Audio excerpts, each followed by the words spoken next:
Վերադառնալով մեր ասուլիսի բուն թեմային, նախ ցանկանում եմ ձեզ ներկայացնել այսօրվա բանախոսներին, Հայքվե ազգային քաղաքացիական միավորման վարչության անդամ Ցոլակ Հակոբյան, Հայքվե վարչության անդամ Հրայր Կամենդացյան և Հայքվե խորհրդի համակարգող Ավետիք Չալաբյան։ Մեր ասուլիսը նվիրված է Հայաստանում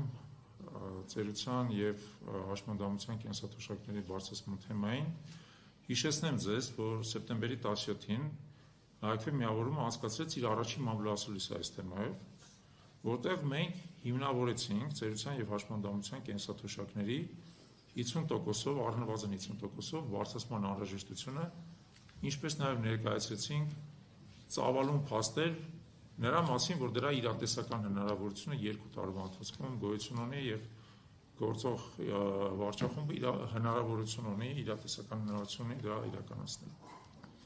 Այդ պահից անցել է 2.5 ամիս և այսօրվա մեր ասուլիսը նվիրված է նրան, թե ինչ է տեղի ունեցել այդ ընթացքում, ինչպիսի զարգացումներ են եղել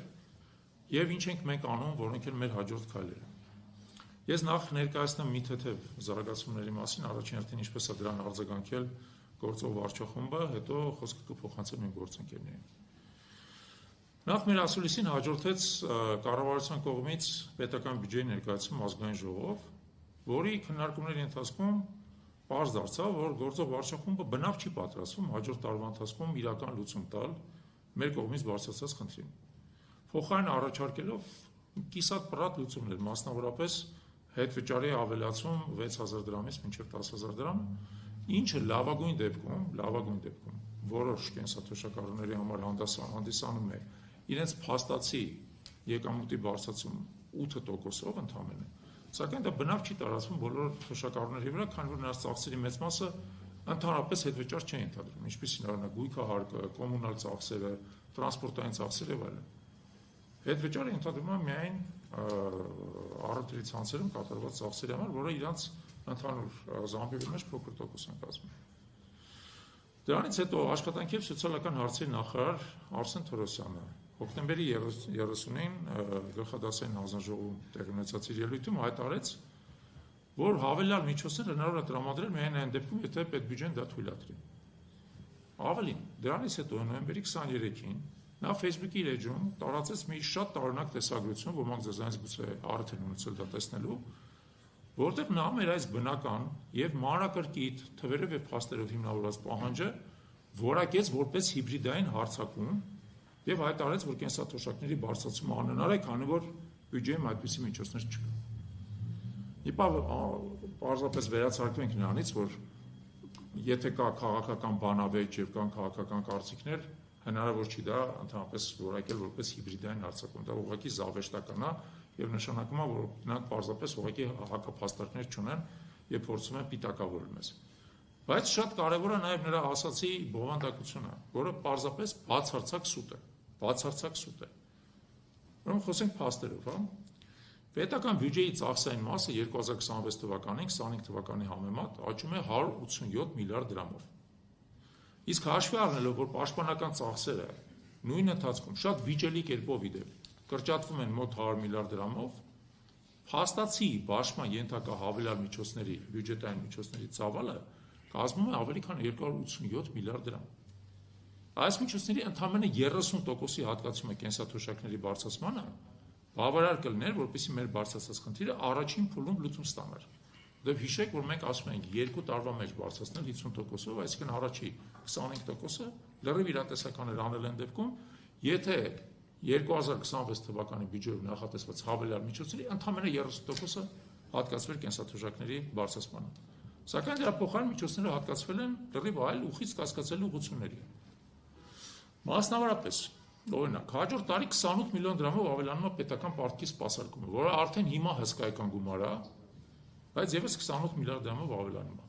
29 միլիարդ դրամով կամ 30%-ով ամբողջ ավելանում են ճանապարհաշինարարական ծախսերը, որը հիմնավորում ընդհանրապես գոյություն չունի։ Հայաստանում ճանապարհաշինարարության վրա ծախսերը առանց այդ էլ հսկայական են, մենք տեսնում ենք ամենտեղ կրկնակի եռակի ասֆալտապատում, բայց մյուս տարի 30%-ով դա աճում է։ 5 միլիարդ դրամով հարկային և մաքսային ծառայությունների ծախսերը, որոնք նախորդ տարիներին առանց դրա անհամամասնական աճել են, եւ վերջապես վիթխարի գումար հավելյալ վիթխարի գումար 111 միլիարդ դրամ հաջորդ տարի նախատեսվում է պարտադիր բժշկական ապահովագրության ծայրահեղ վիճելի ծրագրին, որը քննադատվել է բոլոր կողմերից, փորձագետներից, ընդդիմադիր падգամավորների կողմից եւ ընդհանրապես հարցականի տակ է այդպիսի հատկացումները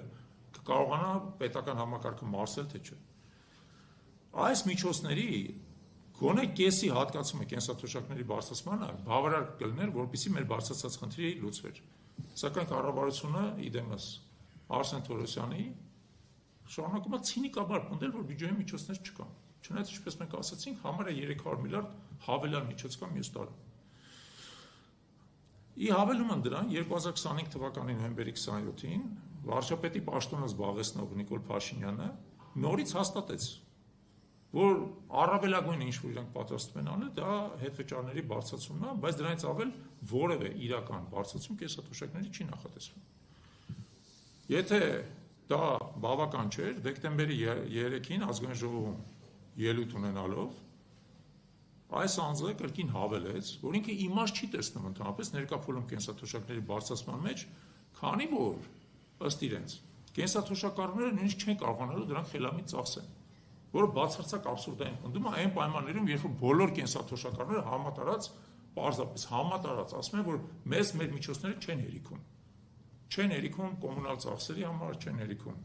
դեղերի համար, չեն հերիքում տրանսպորտի համար եւ այլն։ Եվ այդ պնդումը, որ նրանց ավել միջոցներ չեն կարող ծախսել, բացարձակ աբսուրդի ժանրից է։ Ընդ որում սա այն պայմաններում է տեղի ունենում, երբ իր կառավարման շրջանում, օրինակ, աշխատավարձները միջին հաշվով 7 տարում աճել են 76%-ով։ Բյուջետային ծախսերը աճել են 125%-ով։ Բայց կենսաթոշակները աճել են ընդամենը 22%-ով, որը պակաս է, քան թե սպառողական զամբյուղի գնաճը, եւ մի քանի անգամ զիջում է նույն ժամանակաշրջանում, օրինակ գույքահարկի աճը, օրինակ կոմունալ ծախսերի աճ, աղբահանման, տրանսպորտի թանկացումը եւ այլն եւ այլն։ Այն բոլոր կատեգորիաները, որոնք կենսաթոշակառուների համար շատ մեծ դեր են կազմում իրենց ծախսերի մեջ։ Այս ամենի արդյունքում մոտ կես միլիոն մեր համակարգացիներ, որոնք ստանում են ծերության կամ հաշմանդամության կենսաթոշակներ, այսօր գոյատևում են աղքատության շեմից ներքև։ Եվ մենք իրենց երիտասարդ հարազատների աջակցությանն թույլ տալիս նրանց գոնե մի մասին, բնավ ոչ բոլորին, շատ փոքր մասին, արժանապատիվ գոյություն պահպանել։ Մեր տեսանկյունից հաշվի առնելով, որ մեր սահմանադրության առաջի հոդվածում գրված է, որ Հայաստանը սոցիալական պետություն է, սա բացարձակ անթույլատրելի է։ Անթույլատրելի է, երբ որ ընդհանուր եկամուտները երկրում աճում են, բայց մեր քաղաքացիների համարյա 25%-ը մոտ կես միլիոն մարդ դրանից բացարձակ անմասա մնում եւ ապրում է թշվառության պայմաններում։ Եվ սա պետք է շտկվի։ Մեր տարեց եւ հաշմանդամ քաղաքացիները պետք է իրական պետական հոգացություն ստանան, եւ որ շատ կարեւոր է հիշենք, որ այն մարդիկ, որոնք այսօր կենսաթոշակային տարիքում են, այդ այն մարդիկ են, որոնք իրենց ջանքով, իրենց աշխատանքով ստեղծել են այն ամենը, այն բարիքը, որից մենք այսօր ավելի երիտասարդներս օգտվում ենք, ուստի նրանց ջանք եւ ներդրումը պետք է աստաժանովնի գնահատվի։ Ոչ թե նրանց պետք է վերաբերվել որպես մարդիկ, որոնց այսպես ասած տնտեսական կյանքը արդեն ավարտվել է եւ նրանց մասին պետք է մտածել այդպես մնացորդային սկզբունքով։ Դա բացարձակ անընդունելի է։ Եվ մենք որպես պատասխանատու քաղաքացիներ այսօր հանձնառու ենք հասնել նրան, որ մեր տարեց քաղաքացիները, տարեց եւ հաշմանդամ քաղաքացիները կարողանան արժանապատիվ կյանքով ապրել եւ այդ ուղղությամբ այս շաբաթվա սկզբից դեկտեմբերի 1-ից սկսել ենք իրականացնել առաջի կոնկրետ քայլը։ Մենք սկսել ենք ստորագրավակ ամբողջ երկրի տարածքով հանրագրի տակ, որը պահանջում է կենսաթոշակների բարձրացում 50%-ով։ Թե ինչ ենք մենք անում, ինչ արձագանք ենք մենք ստանում եւ ինչպես քաղաքացիները կարող են մասնակցել, կպատմեն մեր գործընկերները։ Ես սկզբից խոսքս տալիս եմ իմ գործընկեր Հրայր Կամենտացյանի խնդրեմ։